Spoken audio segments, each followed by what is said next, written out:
Lorsque je vous ai parlé du Trias il y a quelques mois, nous avons vu que cette période fut, comme toujours après une crise majeure, une période de renouveau, et les cartes rebattues. En bref, un nouveau recommencement. Que ce soit dans les mers ou sur les terres de la Pangée, un grand nombre de nouveaux locataires ont pris place et peu à peu ont éclipsé les locataires antérieurs. Les nouveaux venus étant... en parlant de nouveaux venus, je tiens à saluer les nouveaux abonnés. Vous êtes plus de 1000 à avoir rejoint la chaîne. C'est génial. Alors soyez les bienvenus. Reprenons. Je disais donc que les nouveaux venus sont notamment les mammifères, qui sont restés et resteront encore discrets pendant quelques millions d'années. Et surtout, ce sont les dinosaures. C'était il y a approximativement 225-230 millions d'années. On assiste donc à un renouvellement faunique. La végétation, quant à elle, bien qu'elle aussi affectée par la crise, s'en sort beaucoup mieux. Néanmoins, durant le Trias, les dinosaures n'étaient pas encore les dominants, loin s'en faut. Au sommet de la chaîne alimentaire se tenaient les rauisuchiens, un groupe d'archosaures appartenant à la lignée crocodilienne. D'énormes prédateurs atteignant des tailles gigantesques, 6-7 mètres de long pour les plus grands. Ce sont eux qui régnaient en maître sur le supercontinent Pangée. Puis, au cours du Trias supérieur, la période toucha sa fin, pour s'achever comme elle a commencé, par une extinction majeure, une autre extinction massive, la quatrième des 5 grandes extinctions, nommée pragmatiquement extinction Trias-Jurassique. En effet, la Pangée, toujours sous l'action titanesque des forces tectoniques, se déchire inéluctablement. La croûte terrestre s'amincit, se fissure, à tel point qu'en dessous, dans le manteau, le magma sous pression s'engouffre dans les fissures et perce, déchire la fine épaisseur de la croûte terrestre. C'est un véritable cataclysme. Des millions de tonnes de lave se déversent dans ce que les chercheurs nomment la province magmatique centre-atlantique, le CAMP pour les anglophones. Et ce, pendant des centaines de milliers d'années. Des centaines de milliers d'années durant lesquelles la Pangée se disloque. Les côtes marocaines actuelles se détachent du continent nord-américain. L'océan Atlantique Nord est en train de naître. C'est ainsi que nous pensons que s'est amorcée la 4e extinction massive de l'histoire, la crise Trias-Jurassique. Alors bonjour à toutes et à tous, pour fêter la sortie du troisième volet de la série Jurassic World, retournons au Jurassique, l'ère qui voit le véritable essor des dinosaures, l'ère des géants. Ah, et laissez-moi vous dire qu'il est possible que l'épisode se termine brusquement. Si au montage j'estime que la durée est trop longue, auquel cas la suite sortira très rapidement. Si tel est le cas, je m'en excuse par avance. Allez.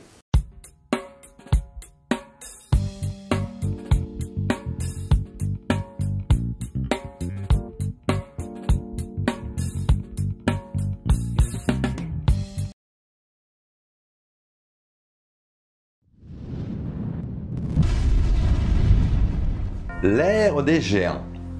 C'est un poil putaclic, je vous l'accorde. Les plus grands dinosaures apparaîtront bien plus tard.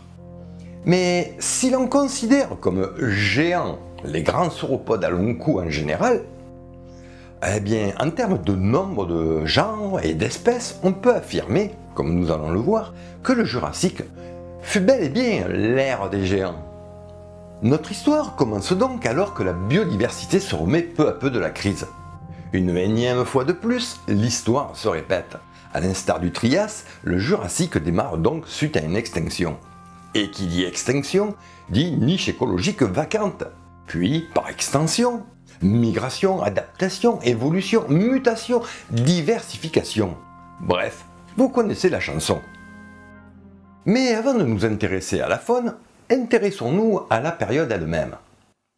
Le Jurassique débute donc il y a 200 millions d'années, à 1 ou 2 millions d'années près, et s'étale sur pas loin de 55 millions d'années.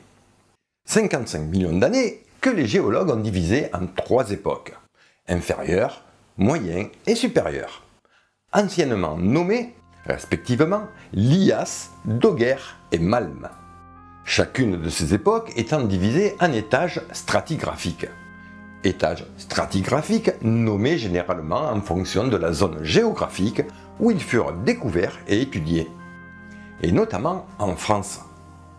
Ainsi, l'étangien est nommé en rapport à la ville d'Étanges-Grande, en Moselle.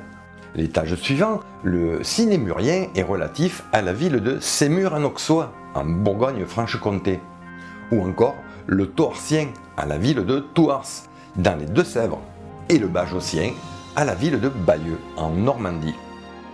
C'est du reste aussi le cas du nom de la période elle-même, le Jurassique, qui bien évidemment provient du Jura et ses calcaires datant de cette période.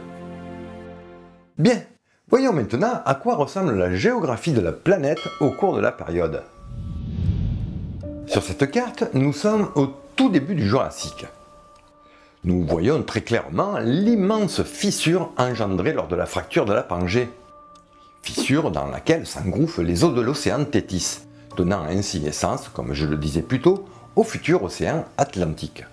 C'est aussi au cours de cette séparation que vont naître les deux grands continents du Mésozoïque, le Gondwana au sud et la Laurasie, ou Laurasia, dans l'hémisphère nord.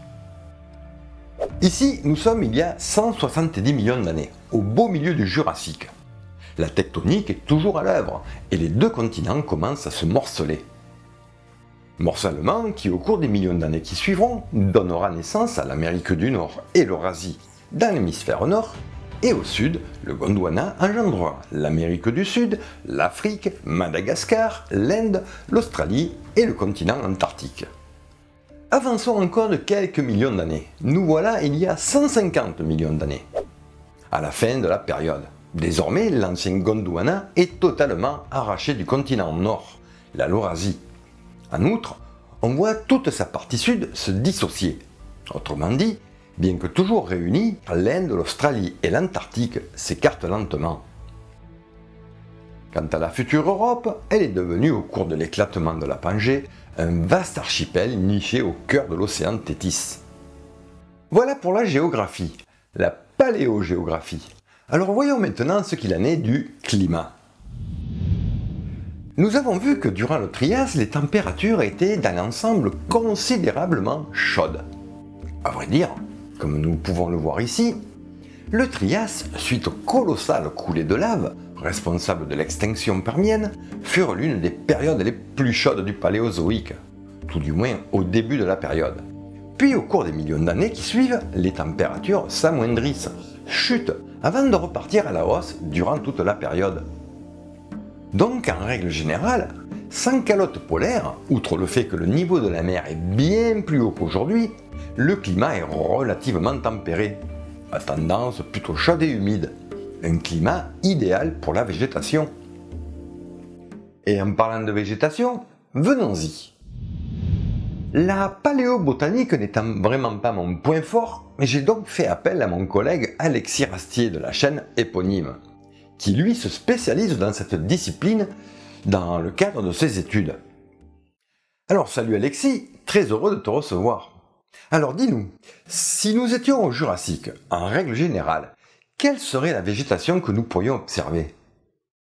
Hey, salut Alex! Le Jurassique, c'est une période géologique célèbre par sa faune, notamment les dinosaures, évoluant dans un environnement qui diffère du nôtre, en particulier par sa flore. En effet, si aujourd'hui et depuis la fin du Crétacé, les angiospermes, ou plantes à fleurs, ont conquis la plupart des niches écologiques et ont vu leur importance écologique, justement, augmenter jusqu'à passer au premier plan dans la flore mondiale, avec une diversité de plus de 300 000 espèces, ça n'a pas toujours été le cas. Et pour cause, les plus anciens angiospermes fossiles connus, définis consensuellement, datent du Crétacé inférieur avec Montsechia.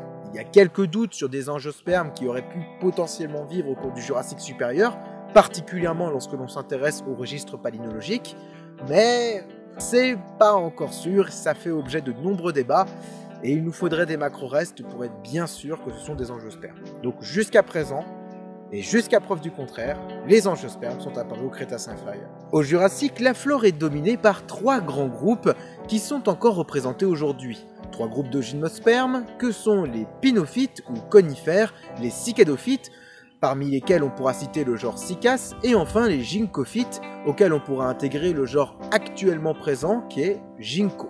Les pinophytes, ginkgophytes ou encore cicadophytes sont associés au gnettal ou encore à des groupes aujourd'hui considérés comme éteints et qui sont très difficiles à classer dans la phylogénie des plantes terrestres. Nous pouvons par exemple citer les bénétitales. La forêt du Jurassique se développait dans un contexte greenhouse, c'est-à-dire un contexte climatique où il faisait beaucoup plus chaud qu'aujourd'hui. Ainsi, même dans les très hautes latitudes comme le Groenland, se développaient au Jurassique de vastes étendues boisées, humides, à la végétation luxuriante. Ces forêts jurassiques étaient caractérisées par une strate arborée dite émergente, dominée par les conifères, comme par exemple les Araucariacées, les Chaerolepidiacées, les Podocarpacées, ou encore des genres complètement éteints tels l'Elatocladus. Ces conifères étaient associés à de grands ginkgos tels le Sphenobaera ou encore le Ginkgoites. D'ailleurs, ces grandes ginkgophytes associées aux conifères sont parmi les arbres dominants de la canopée de la forêt Trias jurassique. D'autres espèces arborées peuvent être également citées, comme par exemple le groupe énigmatique des Xecanauskiales, parmi lesquels on pourra citer le genre type Xecanauskia, qui était une gymnosperme des hautes latitudes groenlandaises, caractérisée par un feuillage très ramifié et découpé. La ramification d'ailleurs était dichotomique, ce qui était caractéristique. Age of Cycads, voilà le surnom que l'on donne au Jurassique du fait de la grande abondance et de la grande diversité des cicadophytes dans les écosystèmes continentaux du Jurassique.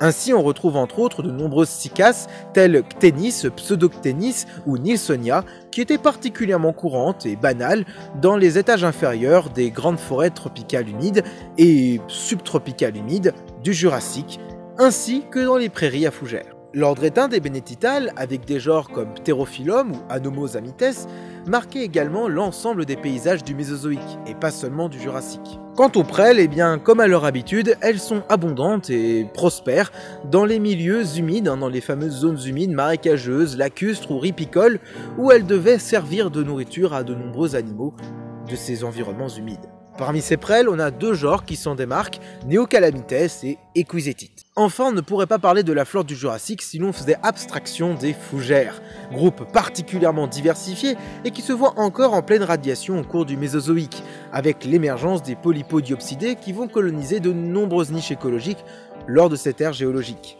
Ainsi, les phyllocophytes sont représentés par de très nombreuses familles, comme les Glecaniacées, les Osmundacées, les Dipteridacées, les Dixoniacées ou encore les Cyatheacées. Les fougères occupaient un large spectre écologique et dominaient les sous-bois des forêts jurassiques. Elles pouvaient même former de véritables prairies à fougères, par exemple des prairies à Blechnum, lorsque l'humidité atmosphérique le permettait. Et c'est dans ces grands espaces ouverts que prospéraient les grands dinosaures sauropodes du Jurassique. Une végétation pour le moins luxuriante et richement peuplée de forêts verdoyantes, de fougères et autres conifères. Ça devait être magnifique comme environnement. Merci beaucoup Alexis pour ta participation et au plaisir de te retrouver lors de ta prochaine vidéo. Quant à nous, après la flore, poursuivons avec la faune. Dans un premier temps, plongeons dans les mers du Jurassique. Outre les bestioles unicellulaires et autres coquillages qui pullulent, la première chose que nous verrions, ce sont bien entendu les poissons. Poissons présents dans les mers du globe depuis le Paléozoïque, autant dire depuis des dizaines et des dizaines de millions d'années.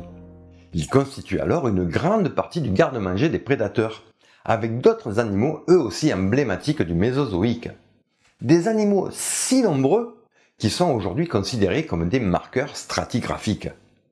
Je veux bien sûr parler des ammonites. Les ammonites, bien que ce soient des céphalopodes prédateurs, sont parmi les proies les plus abondantes. Tout du moins pour celles de petite ou de moyenne taille, car certaines sont énormes. Pour vous donner une idée, la plus grande des ammonites fossiles que nous connaissons mesure dans les 2 mètres de diamètre. Ammonites qui, selon le registre fossile, avec leurs cousins bélemnites, naviguent dans les eaux de la planète depuis plus de 200 millions d'années, depuis le Dévonien, et sont très diversifiés, aussi bien en termes d'espèces que de taille. En bref, Ces céphalopodes devaient littéralement grouiller dans les eaux de la planète. Suite à la crise, tout comme sur la terre ferme, bon nombre de reptiles marins du Trias ont tiré leur révérence. Dit adieu aux notosaures, aux upésuchiens et autres thalattosauriens. Seul le grand groupe des ichthyosaures subsiste et connaît alors une grande radiation évolutive dès le début de la période. Parallèlement émerge l'autre grand groupe des reptiles marins du Mésozoïque, les plésiosaures. Eux aussi connaissent rapidement une grande diversification en début de période. Pour en savoir un peu plus sur les reptiles marins, je vous renvoie vers les 2 épisodes sur les reptiles marins. Et quelques millions d'années plus tard, c'est au tour des crocodiliens de prendre la mer. Et là aussi, je vous renvoie vers les 3 épisodes qui leur sont dédiés. Et pour terminer, c'est vers le Jurassique moyen et supérieur qu'apparaissent les premières tortues marines. Et non, je n'ai pas fait d'épisode sur les tortues marines. Autres prédateurs des mers du Jurassique, ce sont évidemment les requins. Enfin, plus précisément, leurs lointains cousins, les zygomodontes. Eux aussi assez nombreux. Et là aussi... Oui, j'ai réalisé pas mal d'épisodes ces dernières années. Pour synthétiser, disons que tous ces animaux rescapés de la Trias jurassique connaissent une période d'épanouissement et de diversité. Je me répète, mais... Et qui dit extinction, dit niche écologique vacante. Puis, par extension, migration, adaptation, évolution, mutation, diversification. Bref, avant de remonter sur la terre ferme, un petit mot sur les amphibiens.